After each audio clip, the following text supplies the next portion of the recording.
Perianal प्रूराइटस है ना। हम लोग पढ़ने जा रहे हैं पेरिएनल प्रूराइटस, यानी कि एनस के चारों तरफ खुजली का होना, ईचिंग। ठीक है, तो उसमें क्या क्या कारण है। पहला कारण हमने बताया फूड एलर्जी। ठीक है, फूड एलर्जी में किसी भी चीज से एलर्जी हो सकती है खाने में, जैसे cow milk allergy, spicy food, कोई भी चीज है। आप कहां तक लिखवाएं, एलर्जी मतलब किसी भी चीज से जो चीज खाया जाता है। दूसरा लिखिए हिस्टामिन सबस्टेंस। ऐसे कोई फूड मटेरियल होता है जिसमें हिस्टामिन का सबस्टेंस यानी हिस्टामिन होता है उसमें, या फिर ऐसे सबस्टेंस जो कि हिस्टामिन को मेटाबोलाइज करते हैं। हिस्टामिन सबस्टेंस, क्योंकि आप तो जान नहीं रहे हैं क्या चीज हम खा रहे हैं और ऐसी क्या चीज। जैसे मान लीजिए हम एप्पल खा रहे हैं, तो हमको तो थोड़ी ना पता है कि एप्पल जाएगा, डाइजेस्ट होगा, उसमें से कुछ एंजाइम निकलेगा जो कि हिस्टामिन को मेटाबोलाइज करेगा। ये चीज हमें पता नहीं है। तो कुछ ऐसे सबस्टेंस हो सकते हैं खास करके फूड मटेरियल में जो कि हिस्टामिन को जाके मेटाबोलाइज करें। यानी कि अगर आपके शरीर में हिस्टामिन ज्यादा बनेगा, तो हिस्टामिन एक क्या होता है, एलर्जी कॉज करवाता है, खुजली कॉज करवाता है। ठीक है, तो उसके वजह से भी एनस के चारों तरफ खुजली हो सकती है। आगे कारण बताते बढ़ाते जाइएगा। ओबेसिटी है ना, ओबेसिटी भी एक तरह से मोस्ट इंपॉर्टेंट मेंटेनिंग कॉज है एनस के चारों तरफ खुजली का। क्योंकि जो लोग अगर ओवेज हैं, तो हो सकता है क्या कि जो दोनों ग्लूटियल रीजन है वो एक दूसरे के ऊपर फोल्ड हो जाए ओवेज के वजह से। तो जब एक दूसरे के ऊपर फोल्ड करेंगे तो दोनों कांटेक्ट में आएंगे, जिसके वजह से स्वेटिंग होगी, पसीना होगा। कैसे लिखेंगे, both gluteal region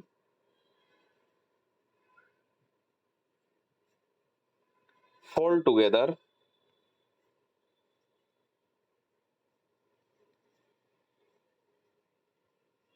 fold together है ना, जिसके वजह से क्या होगा, स्वेटिंग होगी, पसीना आएगा, हो सकता है खाल उखड़ जाए, मैसरेशन हो सकता है, पेशेंट को बर्निंग महसूस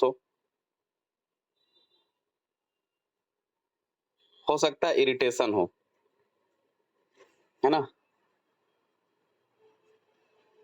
क्योंकि दोनों एक दूसरे से कांटेक्ट हो रहे हैं। ठीक है, कभी कभी फंगल इन्फेक्शन भी हो जाता है। फंगल इन्फेक्शन जैसे कैंडिडियासिस। इस चीज का ध्यान रखिएगा कि अगर कोई पेरी एनल रीजन में खुजली लेके आ रहा है तो कहीं देख लीजिएगा कहीं ज्यादा ओबेसिटी तो नहीं ना है। क्योंकि अगर ओबेसिटी होगी तो दोनों ग्लूटियल रीजन एक दूसरे के फोल्ड होने की वजह से स्वेटिंग होगी, जिसके वजह से खुजली हो सकती है।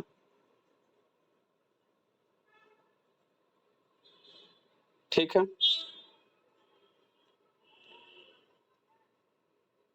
अगला नंबर जो भी कारण होगा, ये भी एक बच्चों में होने वाली पेरिएनल प्रोराइटिस में मोस्ट कॉमन है, पिनवर्म।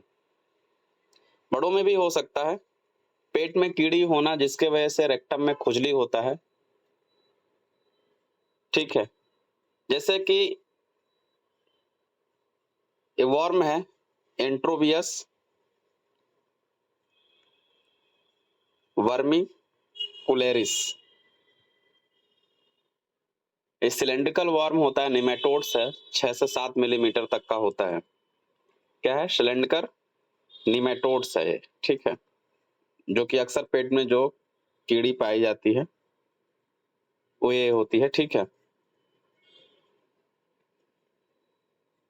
ये क्या करती है कि अक्सर अपने अंडे जो है, ठीक है, आगे तीर बना के लिखिए, they lays egg in perennial areas. ये अपने अंडे को पेरी एनल एरियाज में ले करती है और खास करके इन नाइट, इस चीज का ध्यान रखना है। रात में ये जो वर्मिकुलरिस है, ये निमेटोड्स है, वो अपने अंडे को जो है लेज कर देती है पेरी एनल रीजन में, जिसके वजह से पिन वर्म के वजह से रात में खुजली ज्यादा मचती है, कॉजिंग ईचिंग। ठीक है, इन नाइट पेशेंट बिल्कुल बेचैन हो जाता है, रेस्टलेस हो जाता है।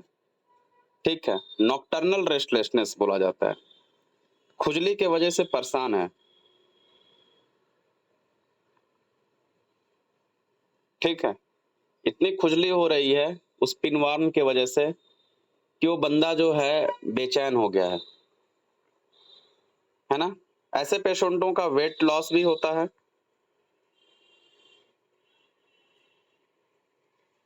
स्पीड बहुत तेज तो नहीं हो रही है, वेट लॉस भी होता है ऐसे पेशेंटों का। हो सकता है कि पेन भी हो रेक्टम में और उल्टी जैसा एहसास, नौजिया। ठीक है, जब हम मेडिसिन में नौजिया पढ़ाएंगे, जीआईटी जब पढ़ाएंगे, तो हम नौजिया के तमाम कारण बताएंगे, उसमें से पिनवर्म भी एक कारण है कि जिसके वजह से नौजिया हो सकता है। तो जो वर्मिकुलरिस है, जो निमेटोड्स है, ये अपने अंडे को जो है पेरी एनल रीजन में दे देती है, क्योंकि उसके वजह से क्या होता है कि खुजली होती है, नॉक्टर्नल, रात में ज्यादा होती है खुजली। पेशेंट पूरा बेचैन हो जाता है खुजलाते खुजलाते। ठीक है, कुछ हो सकता है सिस्टमिक डिजीज के वजह से भी पेरी एनल रीजन में खुजली हो सकती है। सिस्टमिक डिजीज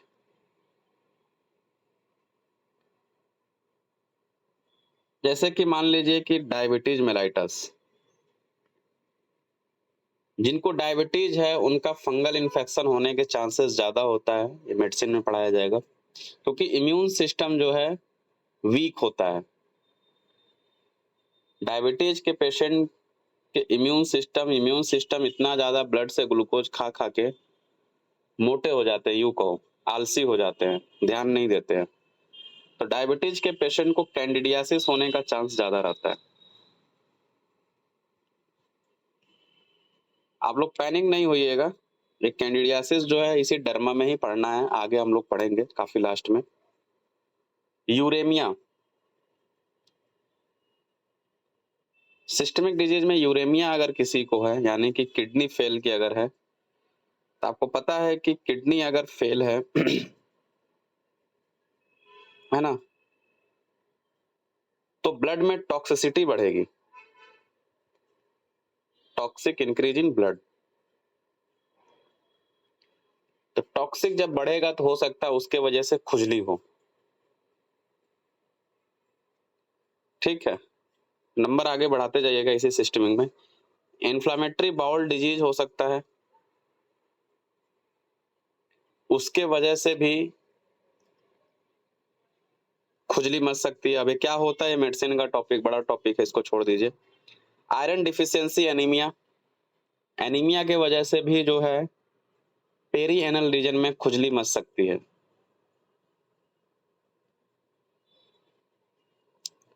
न्यूरोडर्मेटाइटिस, नर्वस सिस्टम की कोई अगर डिजीज हो और उसमें इन्फ्लामेशन हो गया हो, तब भी खुजली वहां पे हो सकती है, न्यूरोडर्मेटाइटिस। और कभी कभी साइकोलॉजिकल भी होता है, कैसा लग रहा है कि वहां खुजली हो रही है और खुजलाए जा रहे हैं, साइकोलॉजिकल।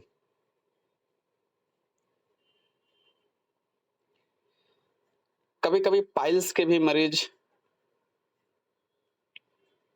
ईचिंग बताते हैं पेरी एनल रीजन में। तो सिस्टमिक डिजीज हो गई कि आपके सिस्टम में कोई बीमारी और साइन एंड सिम्टम उसके साथ साथ, यानी डायबिटीज होगा तो डायबिटीज का साइन एंड सिम्टम होगा, एनीमिया होगा तो एनीमिया, लेकिन उसके साथ साथ पेरी एनल रीजन में ईचिंग बता रहा है।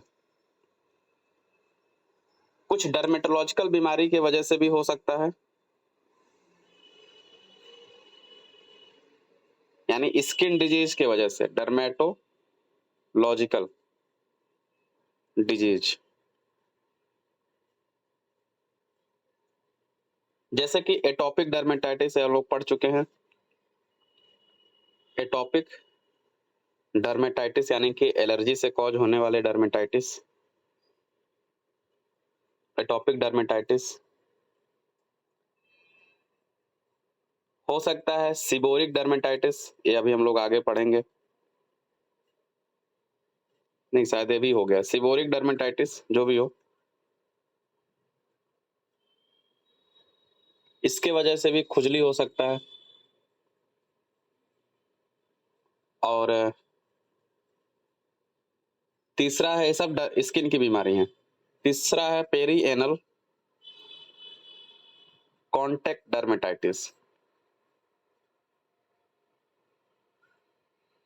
कॉन्टैक्ट डर्मेटाइटिस कपड़े के कलर से या कपड़े से, या फिर अभी ओबेसिटी वाला जो हमने बताया वो भी कांटेक्ट की वजह से ही हो रहा है। दोनों मसल्स स्किन आपस में कांटेक्ट कर रही हैं। तो पेरिएनल कांटेक्ट डर्मेटाइटिस किसी भी चीज के यानी कि कपड़े से भी हो सकता है, ठीक है, क्लोथ से, कलर से, तो इन सब के वजह से पेरिएनल कांटेक्ट डर्मेटाइटिस हो सकता है। ठीक है, तो ये था मतलब डर्मेटोलॉजिकल प्रॉब्लम जिनके वजह से पेरिएनल रीजन में खुजली हो सकती है।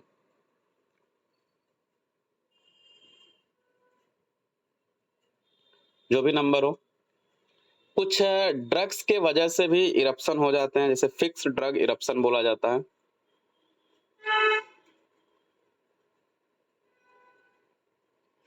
कोई ऐसा ड्रग्स आपने खा लिया जिसके वजह से एलर्जी हो गई, होता है ना, कोई कोई दवाएं रिएक्शन कर जाती हैं, तो फिक्स ड्रग इरप्शन, उसके वजह से भी खुजली हो सकती है। आगे नंबर है मैलिग्नेंसी।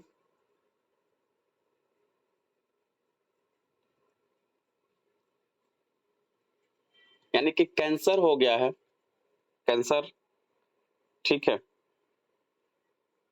उस कैंसर के वजह से खुजली मच रही है, ईचिंग, और साथ में रेडनेस। खतरनाक होता है रेक्टम में कैंसर।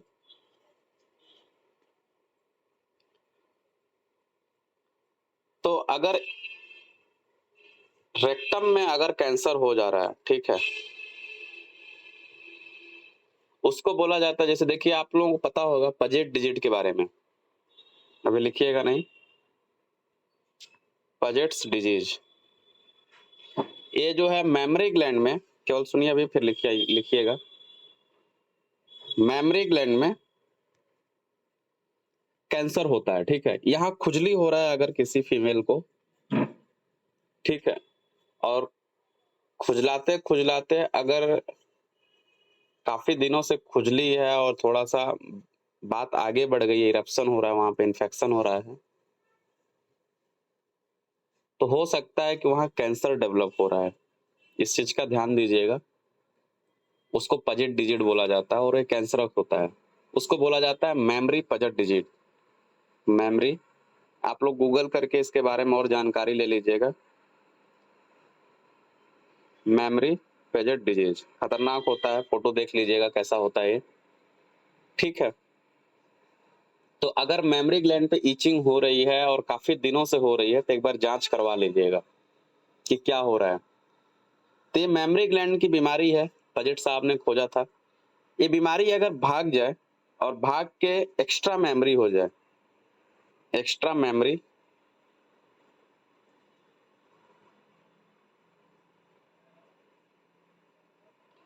पजेट डिजीज है ना, यानी कि रेक्टम में अगर हो जाए तो उसको बोला जाता है एक्स्ट्रा मेमोरी पजेट डिजीज या रेक्टल पजेट डिजीज, ठीक है। अभी इसके बारे में मैं थोड़ा सा अलग से बताऊंगा क्योंकि ये कॉमन है, हो जाता है, रेक्टम में कैंसर अक्सर लोगों को हो जाता है। तो पजेट डिजीज मतलब मेमोरी ग्लैंड का कैंसर, खुजली की वजह से हो जाता है, बात आगे बढ़ जाती है, और भी इसमें पैथोजेनेसिस है। तो एक्स्ट्रा मेमोरी पजेट डिजीज यानी कि मैलिग्नेंसी इन द रेक्टम। तो आप देख रहे हो 8-10 तरीके हैं जिनके वजह से एनस में खुजली हो सकती है। आपके पास एक पेशेंट आता है और खुजली लेके, बगल में एक बिल्डिंग बन रही है, मशीन वशीन इतना लगे हैं सब, तो हो सकता है कि उसके वजह से, एक मिनट,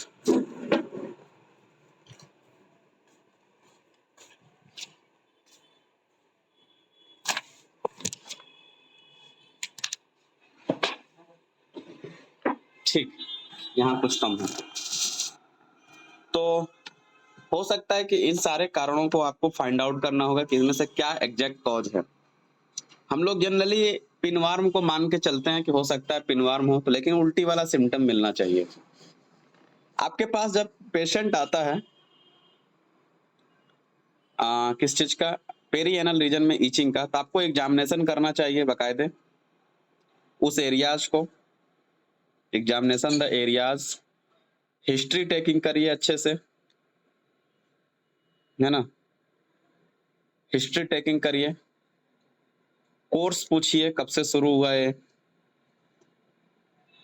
कोई और डिजीज तो नहीं ना है, एनी अदर डिजीज।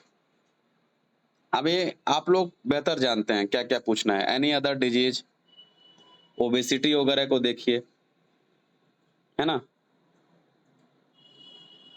स्टूल में कोई वॉर्म तो नहीं ना दिखा, स्टूल में कीड़े तो नहीं ना दिखे, ये सब चीजें आप पूछिए उससे, है ना। उसके बाद से आपको डाउट हो रहा है कि नहीं कुछ गड़बड़ है, तो आप जांच लिखिए, डायग्नोसिस बनाइए, जैसे कि सीबीसी लिख दीजिए, स्टूल का एग्जामिनेशन करा लीजिए,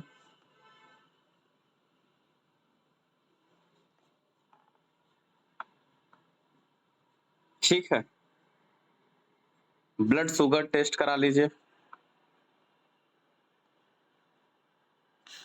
बाकी आप सिस्टमिक डिजीज अगर आपको डाउट हो रहा है तो आप एलएफटी करा के देख लीजिए, केएफटी करा के देख लीजिए, थायराइड करा के देख लीजिए, पैराथायराइड करा के देख लीजिए, है ना, क्योंकि पैराथायराइड अगर बड़ा होगा तो कैल्शियम का मेटाबॉलिज्म बड़ा होगा, कैल्शियम खुजली कॉज करवा सकती है, कैल्शियम अगर बढ़ा है तो ईचिंग हो सकता है। तो कहने का मतलब है जांच आप साइन एंड सिम्टम के बेसिस पे कराओगे, ऐसा नहीं है कि एक पेशेंट आया और आपने सारे जांच करवा दिया, ऐसा नहीं करना है, ठीक है, उस चीज का आपको ध्यान रखना है। उसके बाद से कुछ दवाएं लिखनी है उसको, ट्रीटमेंट, तो सबसे बड़ा ट्रीटमेंट है ये कि treat the cause,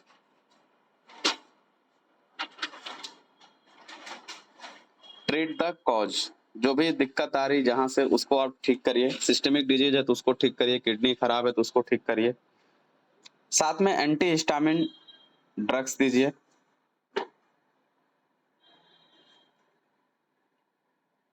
anti histamine drugs, अगर फंगस का है तो एंटी फंगल ड्रग्स दीजिए, फ्लूकोनाजोल, कीटाकोनाजोल, तमाम दवाइयां हैं।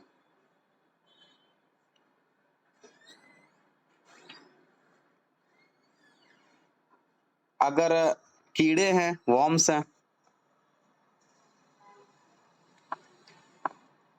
तो मेमेंडाजोल की टैबलेट आती है,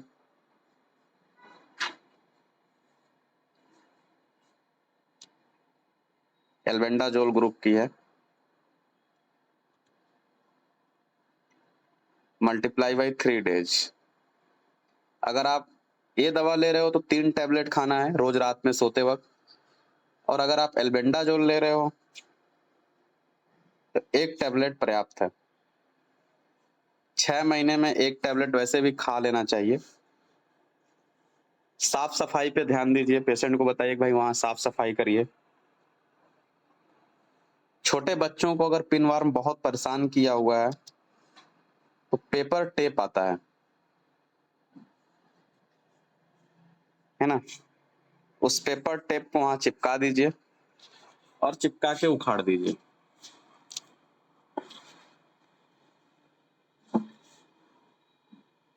तो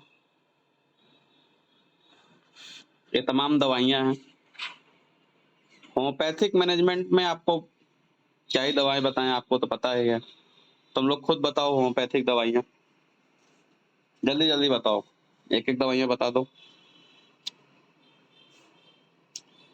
बोलो भाई जल्दी बोलो।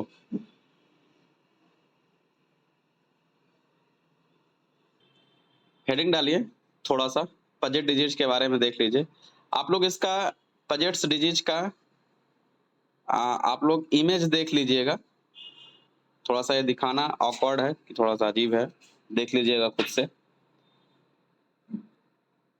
ये जो है इतनी खतरनाक कैंसर होता है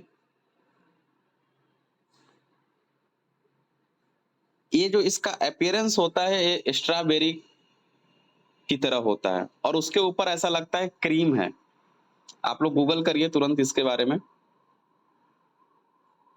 स्ट्रॉबेरी, सब लोग देखिए फोटो को।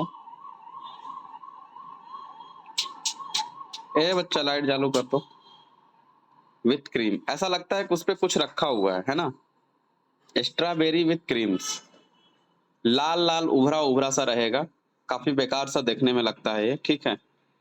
और आपको पता है कि यहाँ से इन्ग्वाइनल लिम्फ नोड है ये सब, तो एक कहीं भी बीमारी भाग सकती है। कैंसर है ना, तो लिम्फ नोड में, लीवर में चला जाएगा, यहाँ से बोन में चला जाएगा। और मैक्सिमम ये बीमारी मेल को होती है, सॉरी ये क्या है, फीमेल। मैक्सिमम ये बीमारी फीमेल्स को होती है और 60 से 70 साल की उम्र वाले को होती है। होने को किसी को भी हो सकती है, लेकिन फीमेल को ज्यादा होती है। तो इसमें इर्दमेटस प्लेग बने रहते हैं, इर्दमेटस प्लेग होते हैं,